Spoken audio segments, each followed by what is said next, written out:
Question number 11 ये रहा आपकी स्क्रीन पर। क्या है देखिए आप स्क्रीन पर, मैं पढ़ रहा हूं। In a chamber a uniform magnetic field of 6.5 G, bracket में लिख दिया 1 G equal to 10⁻⁴ tesla. G for क्या है यहाँ पर? गोस। मैंने बताया था आपको गोस भी क्या है, मैग्नेटिक फील्ड की ही यूनिट है, लेकिन वो सीजीएस में है, ठीक है, इसलिए। और एक गोस किसके बराबर होता है? 10⁻⁴ के, ठीक है। Is maintained an electron is shot into the field with a speed of 4.8 into 10⁶ meter per second normal to the field. Explain why the path of the electron is a circle. Determine the radius of the circular orbit. E की value दे दी है इन्होंने 1.6 into 10⁻⁻19 coulomb, और electron का मास दे दिया 9.1 into 10⁻31 coulomb. अगर ना भी देता तब भी हमें दोनों चीजें मालूम होती हैं, ठीक है। तो हम कर रहे हैं भैया सॉल्यूशन। क्या है? In a chamber a uniform magnetic field of 6.5 G, तो बी की वैल्यू कितनी दी है? 6.5 जी। तो हाथों हाथ क्या कर देंगे हम इसे? टेस्ला में चेंज कर दिया, ठीक है। Is maintain an electron is shot into the field with a speed of, कितनी स्पीड से? 4.8 इंटू 10⁶ मीटर पर सेकेंड, ठीक है, normal to the field. Explain why the path of the electron is a circle. Determine the radius of the circular orbit. R भी निकालना है और ये बताना है कि इलेक्ट्रॉन क्या है, सर्कुलर पाथ पे क्यों ट्रेवल करने लगता है, ठीक है। तो जब कोई भी चार्ज पार्टिकल मैग्नेटिक फील्ड में एंटर करता है तो उस पर एक मैग्नेटिक फोर्स लगती है, जिसकी वजह से वो उसे क्या करती है? एकदम से घुमा देती है, ठीक है, जिसकी वजह से सेंटर की ओर एक सेंट्रीपिटल फोर्स लगेगी और जो कि उसे क्या करेगी? सेंटर की ओर मूव करती है वो हमेशा, जिसकी वजह से वो चार्ज पार्टिकल क्या करेगा? सर्कुलर पाथ पर मोशन करने लगेगा, ठीक है। तो लिख देंगे सर्कुलर पाथ किसकी वजह से? Due to centripetal force. किसकी वजह से हुआ ऐसा circular path? Due to centripetal. अब उसने रेडियस कहा था, नाउ रेडियस तुम्हें याद होगा फॉर्मूला हमने प्रूफ कराया था, R is equal to mv/qb। लेकिन मैंने कहा था जब इलेक्ट्रॉन या प्रोटॉन की बात आए तो Q के स्थान पर आप क्या लिख देना? E लिख दिया करो। बताओ, ठीक है, वैल्यू लगा दो, सबके आंसर आ जाएगा। M की वैल्यू, Me मतलब इलेक्ट्रॉन का मास है ना, यहाँ E भी लगा सकते हो आप छोटा सा, तो 9.1 इंटू 10⁻31। V की वैल्यू कितनी दी है? 4.8 इंटू 10⁶ अपॉन E की वैल्यू क्या होती है? 1.6 इंटू 10⁻⁻19। बी की वैल्यू क्या दी है? 6.4 इंटू 10⁻⁻4, 6.5 सॉरी इंटू 10⁻⁻4। बताओ कर लोगे कैलकुलेटर? देखो मैं करके दिखा रहा हूँ आपको।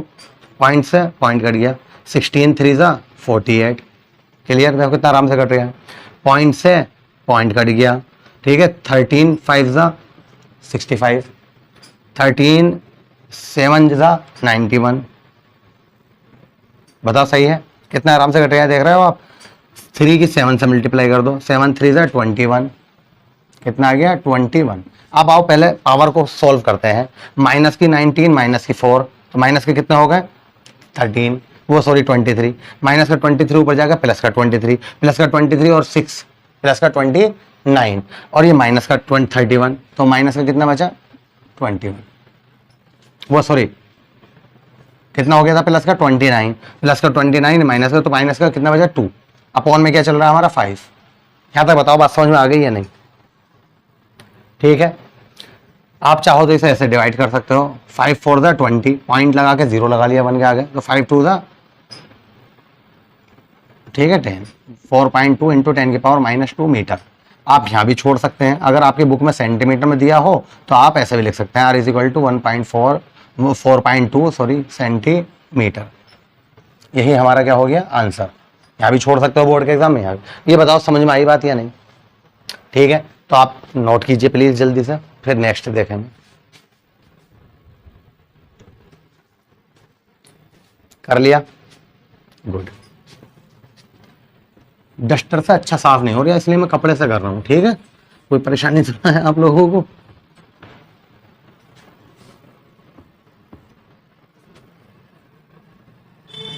वो गीला हो गया डस्टर, ऐसा लग रहा मुझे। हाँ देखो भाई, नेक्स्ट क्वेश्चन, क्वेश्चन नंबर 12 ये रहा स्क्रीन पर। In exercise 4.11, obtain the frequency of revolution of the electron in its circular orbit. Does the answer depends on the speed of the electron? Explain. ठीक है, क्या कहा उसने? कहा 11 पॉइंट, वही जो 11 करा है अभी हमने क्वेश्चंस, ठीक है, उसमें फ्रीक्वेंसी निकाली है, मतलब जिस चीज की भी जरूरत होगी उसी से ले लो, ये तो कहा है। तो अब मैं एक काम करना चाह रहा हूँ, देखो फ्रीक्वेंसी निकालने का मैं तुम्हें तरीका बताऊँ। फॉर्मूला हमें यही याद है, R is equal to m v upon e B, ये तो था, लेकिन V is equal to r omega नहीं होता है, omega is equal to 2 pi f नहीं होता है। देखो आर ऐसे ही चलता रहेगा, 2 पाई एफ, एफ क्या है यहाँ पर, एफ क्या है यहाँ पर? फ्रीक्वेंसी। तो वी की जगह पर हम ये लिख सकते हैं या नहीं, M R 2 pi F upon e B. बताओ ठीक है, ई बी इधर आ जाएगा, आर से आर कैंसिल हो जाएगा, तो e B is equal to 2 pi m f, हमें तो एफ चाहिए, तो एफ इजिकल टू क्या हो जाएगा, E B upon 2 pi M. अब बताओ बात समझ में आ गई? बस वैल्यू लगा दो, आ गई फ्रीक्वेंसी, आंसर। ये तो पूछा उसने। तो ई की वैल्यू 1.6 इंटू 10 की पावर माइनस 19, बी की वैल्यू 6.5 इंटू 10 की पावर माइनस 4। कहाँ से आ रही है? उसी एग्जाम्पल क्वेश्चन नंबर 5 से, ठीक है, वही सॉरी 11 से। 6.5 इंटू 10 की पावर माइनस 4। 2 पाई की वैल्यू क्या होती है? 3.14। एम की वैल्यू क्या है? 9.1 इंटू 10 की पावर माइनस 30। बताओ सही है ना? इसे भी चाहे ऐसे लिख लो, इसकी वैल्यू पाई की 22/7 भी तो होती है, क्योंकि बहुत आराम से कटेगा। देखो कैसे कह रहा हूँ मैं, पॉइंट से पॉइंट कटिए, ठीक है, फिर 13 से ही पढ़ाया जाएगा। 13 5 जा 65, 13 7 जा, ठीक है, ये 7 से 7 यहीं काट दो चाहे, या 7 देखो ऐसा समझ लो, ये वाला 7 ऊपर ना पहुंचेगा, बट अपॉन का अपॉन में है ऊपर, जब ऊपर पहुंचेगा तब भी कट जाएगा, तो यहीं काट दूँ। न्यू मैंने 22/7 लिखा था। क्लियर हो ये बात? अब एक बात और बताऊँ, एक बात और बताऊं, अगर मैं इससे इसे डिवाइड कर दूं तो 0.8, ठीक है, 5 की 8 से मल्टीप्लाई कर दूं, 5 8 जा 40, लेकिन एक के बाद पॉइंट लगेगा तो 4 ही तो पढ़ा जाएगा ये। यहाँ तक बताओ सही है? अब आगे की बात कर लो पावर की। ये माइनस के 31 ऊपर जाएगा, प्लस का 31, प्लस का 31, और ये माइनस की 19, माइनस का 4, माइनस का 13, वो 21, माइनस के 21, माइनस के 23 सॉरी, माइनस का 19, माइनस का 4, माइनस के 23, और ये प्लस का 31। तो 31 में से 23 लेस कर दो, कितने बचेंगे? 8, है ना? तो कितने बचे? प्लस के 8। प्लस के 8 ना लिख के मैं इसे ऐसा करके लिख दूं 7 और एक 0 यहाँ बढ़ा दूं, तो क्या परेशानी? क्योंकि 22 से आराम से कटेगा अभी ये। देखो 2 1 जा 2, 2 1 जा 2, 2 2 जा 4, ऐसा। अब 11 1 जा 11, कितने बचे? 9, पॉइंट लगा के 0, 11 8 जा 88, ठीक है। तो बताओ यहाँ तक बात समझ में आ रही है नहीं? ठीक, अगर आप चाहो पॉइंट हटा दो यहाँ से, तो 18, तो जब पॉइंट हटाएगा तो 10 की पावर क्या हो जाएगा? 6। इसकी यूनिट क्या होती है? हर्ट्स। चाहे आप यहाँ छोड़ दो, अगर आप चाहो तो इसे क्या कर सकते हो, आप ऐसे भी लिख सकते हो, अगर बुक में ऐसे दिया हो मेगा हर्ट्स, 10 की पावर 6 जो है उसका मतलब क्या होता है? मेगा या मिलियन। 10 की पावर 6 भी हटा दी, मिलियन। अब बताओ सही है? समझ में आ गई बात? नोट कीजिए आप ये भी question 12।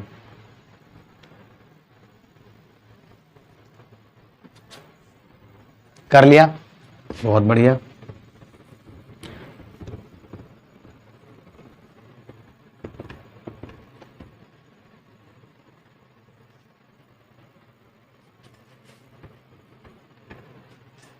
Question number 13, last question है इस चैप्टर का। नेक्स्ट वीडियो में हम नेक्स्ट चैप्टर देखेंगे, चैप्टर नंबर 5, ठीक है। तो 13 का ए देखिए पहले क्या है, पहले मैं पढ़ रहा हूँ 13 का है। A circular coil of 30 turns and radius 8 centimeter carrying a current of 6 ampere is suspended vertically in a uniform horizontal magnetic field of magnitude 1 Tesla. The field lines makes an angle of 60 degree. With the normal of the coil, calculate the magnitude of the counter torque that must be applied to prevent the coil from turning. क्या पूछ लिया उन्हें? Torque पूछ लिया। Torque मतलब tau, tau is equal to NIAB sin theta. याद आ गया फॉर्मूला? तो उससे करेंगे। अब देखो दोबारा पढ़ रहा हूँ मैं सवाल। A circular coil of 30 turns, तो n इज इक्वल टू कितना दे दिया? 30, ठीक है। रेडियस 8 सेंटीमीटर, रेडियस कितनी दे दी? 8 सेंटीमीटर। तो सेंटीमीटर को किस में कन्वर्ट कर देंगे? मीटर में। Carrying current 6 ampere, I is equal to कितना दे दिया? 6 ampere. Suspended vertically in uniform horizontal magnetic field, magnitude B की वैल्यू कितनी दे दी? 1 टेस्ला, ठीक है। The field lines makes an angle 60 degree. सब कुछ तो दे दिया इन्होंने, ठीक है। तो क्या रह गया हमारा? टॉर्क पूछ लिया, टॉर्क। तो टाउ इजिकल टू क्या होता है, n I A B sine theta. लेकिन आप कहोगे ए तो दिया ही ना, तो मैं कहूँगा आर तो दिया है। ए इजिकल टू क्या होता है, पाई आर स्क्वायर। ये लगा दो भैया, n I pi r square B sine 60। सबकी वैल्यू बताओ, एन की वैल्यू कितनी दी है 30, आई की वैल्यू कितनी दी है 6, पाई की वैल्यू क्या होती है 3.14, आर स्क्वायर की वैल्यू क्या है 8, 8 इंटू 8 कितना हो गया 64, 10 के पावर -4, बी की वैल्यू कितनी दी है 1, साइन 60 की वैल्यू क्या होती है √3/2। यहाँ तक बताओ, सबकी कैलकुलेशन नहीं कर सकते हो, बस समझ लो मल्टीप्लाई करनी है। लो देखो ऐसा कर लो, 3.14 की 3 से भी करेंगे तो लगभग 10 आ गया, इसे 10 मान लूँ मैं। देखो 30 इंटू 10 इंटू 64 इंटू 10 की पावर -4 इंटू √3, सही है। इन सब की मल्टीप्लाई कर लेना, √3 की वैल्यू लगा देना, सबको आराम से कैलकुलेट करना। तो इसकी टॉर्क की वैल्यू मैं यहाँ लिख रहा हूँ, ये आ जानी चाहिए सबकी 3.133 न्यूटन मीटर। कोई बच्चा अगर कभी सोचोगे सर ने तो देख के लिख दिया, तो 3.1 भी लिख दोगे यार, तब भी सही है, कोई गलत थोड़ी ना है। ठीक है, इतनी आनी चाहिए, बस कर लोगे। ए पार्ट सोल्व हो गया, नोट कीजिए आप इसे ए पार्ट को।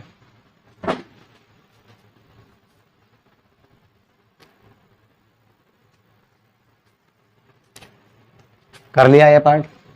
बी पार्ट देखते हैं इसका।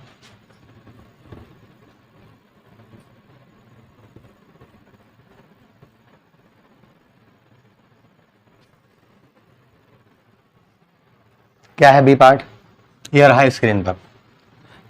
Would your answer change if the circular coil in A were replaced by a planar coil of some irregular shape that enclose the same area? All other particulars are also, ठीक है, unaltered।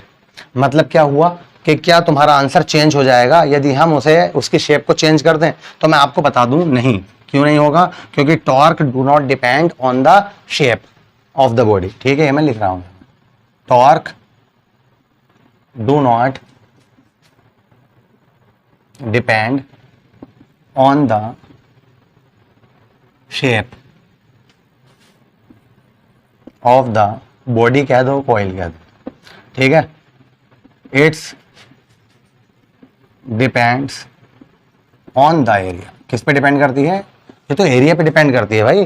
तुम अगर उसी shape का, उसी एक आकार, मतलब किसी भी शेप का तुम कोई और कोयल ले रहे हो, मतलब मान लो सर्कुलर था ये, ठीक है कोयल, अगर तुम उसकी जगह रेक्टेंगुलर टाइप ले रहे हो, ठीक है, तो फिर क्या तुम्हारा आंसर चेंज हो जाएगा? ये तो पूछा था उसने, हमने कहा नहीं, क्योंकि अगर एरिया सेम है, जितना एरिया था सर्कुलर था उतना ही एरिया का रेक्टेंगुलर है, तो हमारा आंसर टॉर्क का तो वही आएगा, टाउ इजिकल टू क्या था NIA बी साइन थीटा। तो ये तो वही का वही रहा हमारा, एरिया जब चेंज नहीं करा हमने, तो इसलिए हमने लिखा नहीं, हमारा आंसर चेंज नहीं होगा। क्यों नहीं होगा? क्योंकि because torque do not depend on the shape of the coil, it's depend on the area. बात समझ में आ गई? इसी के साथ हमारा ये चैप्टर कंप्लीट होता है। नेक्स्ट चैप्टर में बहुत सारी चीजें कट गई हैं, NCERT ने कम करा है अपना सिलेबस, बहुत थोड़ा सा चैप्टर है, 2 या 3 वीडियो में उसे भी कंप्लीट करेंगे हम, छोटी छोटी वीडियो बना के। ठीक है, तो आओ चलते हैं नेक्स्ट चैप्टर की ओर, चैप्टर नंबर 5। ठीक है, अगर मेरे चैनल आपने सब्सक्राइब नहीं किया है तो प्लीज सब्सक्राइब कर दीजिए और बेल आइकन को प्रेस करना ना भूलें। चलते हैं फिर नेक्स्ट चैप्टर की ओर। Thank you.